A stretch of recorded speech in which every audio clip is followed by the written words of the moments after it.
बिस्मिल्लाहिर्रहमानिर्रहीम, अस्सलाम वालेकुम, वेलकम टू माय चैनल। तो दोस्तों, आज हम बहुत ही मजेदार खिली खिली दाल माश की रेसिपी बनाएंगे। तो ये दाल माश की रेसिपी बिल्कुल उसी तरह जिस तरह ढाबा रेस्टोरेंट्स में मिलती है उसी तरह बनाएंगे। मसालेदार कढ़ाई दाल बनाने में बहुत ही आसान है। तो चलिए इसको बनाना शुरू करते हैं। तो आज की रेसिपी के लिए मैंने 1 कप दाल माश का लिया है। इसको मैंने धो के अच्छी तरह साफ कर लिया है। इसके बाद इसको तकरीबन 2 घंटे के लिए पानी में भिगो देंगे। इस तरह पानी में भिगोने से जो हमारी दाल है बहुत ही अच्छी तरह फूल जाती है और बहुत ही खिली खिली बनती है।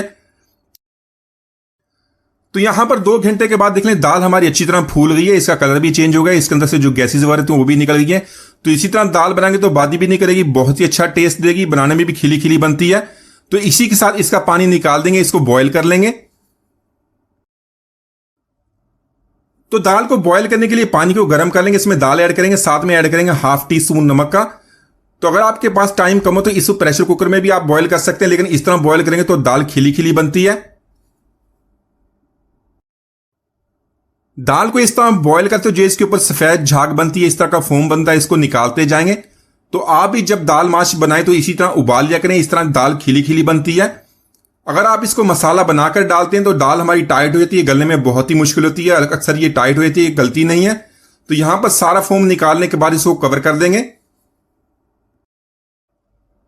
तो इसको कवर करने के बाद इसको मीडियम फ्लेम पे तकरीबन 30 से 35 मिनट तक कुक करेंगे, ताकि दाल हमारी अच्छी तरह इसको गला लेंगे। अगर आपके पास टाइम कम हो तो इसको प्रेशर कुकर का भी इस्तेमाल कर सकते हैं।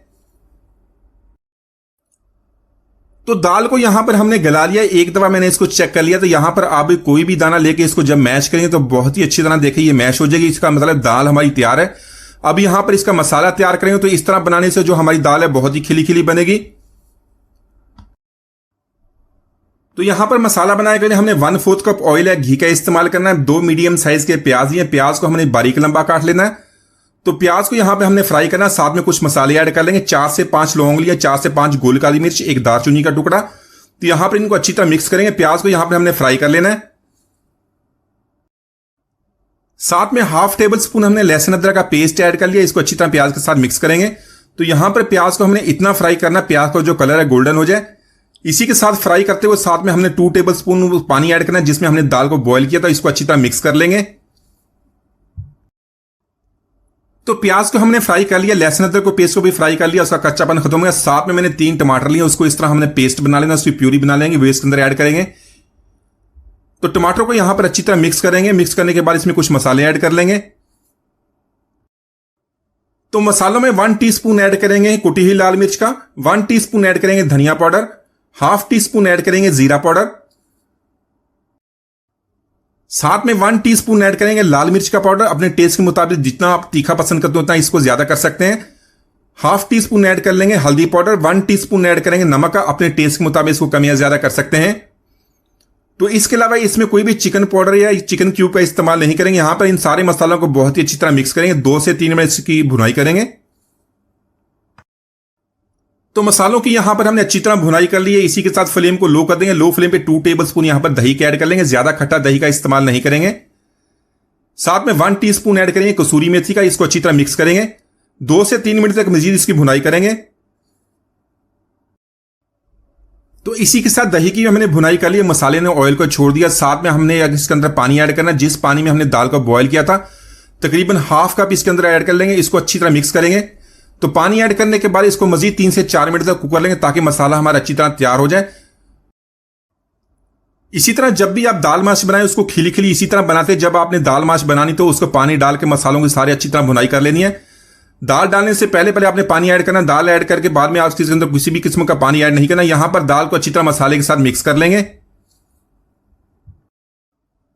तो दाल को यहां पर हमने मसाले के साथ मिक्स करने के बाद तकरीबन मीडियम फ्लेम पे 4 से 5 मिनट तो कुक कर लेंगे। तो दाल हमारी देखें खिली खिली, इसको हमने बहुत ही अच्छी तरह बॉयल कर लिया था। अब बाद में इसमें किसी भी किस्म का पानी ऐड नहीं करेंगे। यहां पर इसको लो फ्लेम पे 4 से 5 मिनट के लिए इस तरह इसको कुक कर लेंगे। बाद में हमने इसका मसाला तैयार करना है। तो दाल माश तड़के वाली बनाने के लिए इसमें हमने 2 टेबल स्पून ऑयल के ऐड कर लेंगे। साथ में ऐड करेंगे 1 टेबल स्पून देसी घी का, इससे बहुत ही अच्छा टेस्ट बनेगा। साथ में 1 टीस्पून ऐड कर लेंगे सफेद जीरा, इसको हल्का सा फ्राई करेंगे। तो ढाबे स्टाइल में जब रेस्टोरेंट में इसी तरह दाल माश बनती तो उसमें ज्यादा ऑयल का इस्तेमाल होता। आप इसका जो तड़का कम ऑयल में भी बना सकते हैं। साथ में हमने सूखी लाल मिर्च ली, उसको दरमियान में से काट लिया है। सब्ज मिर्च ली और जूलियन कटा अदरक, यहां पर इसको अच्छी तरह मिक्स करेंगे, इसको फ्राई कर लेंगे। तो तड़का फ्राई करते हुए फ्लेम को हमने लो रखेंगे, इसी तरह इसको फ्राई करते हुए हमने फ्लेम को ऑफ कर देना। साथ में ऐड कर लेंगे 1 टीस्पून कश्मीरी लाल मिर्च का। तो कश्मीरी लाल मिर्च से जो कलर है बहुत ही अच्छा बनता है, दिखने में बहुत खूबसूरत लगती है। तो यहां पर इसको अच्छी तरह मिक्स कर लेंगे। मिक्स करने के बाद इसको दाल में ऐड कर लेंगे। तो तड़का ऐड करने के बाद इसको अच्छी तरह मिक्स कर लेंगे। मजीद 1 मिनट इसको कुक कर लेंगे ताकि जो सारे फ्लेवर्स हैं दाल के साथ अच्छी तरह मिक्स हो जाएं। तो यहां पर देखें दाल हमारी बहुत ही खिली खिली बनी है। आप इसको कम ऑयल भी बना सकते हैं, इसका कम ऑयल में भी तड़का लगा सकते हैं। साथ में ऐड करेंगे बारीक कटा हुआ सब्ज धनिया, जूलियन कटा अदरक और सब्ज मिर्च, अच्छी तरह मिक्स कर लेंगे। तो माशाल्लाह हमारी बहुत ही मजेदार खिली खिली दाल माश हमने बहुत ही आसानी से बना लिया है। एक दफा जरूर ट्राई कीजिएगा। उम्मीद आज की रेसिपी आपको पसंद नहीं मिलती हो तो इजाजत दीजिए। अल्लाह हाफिज।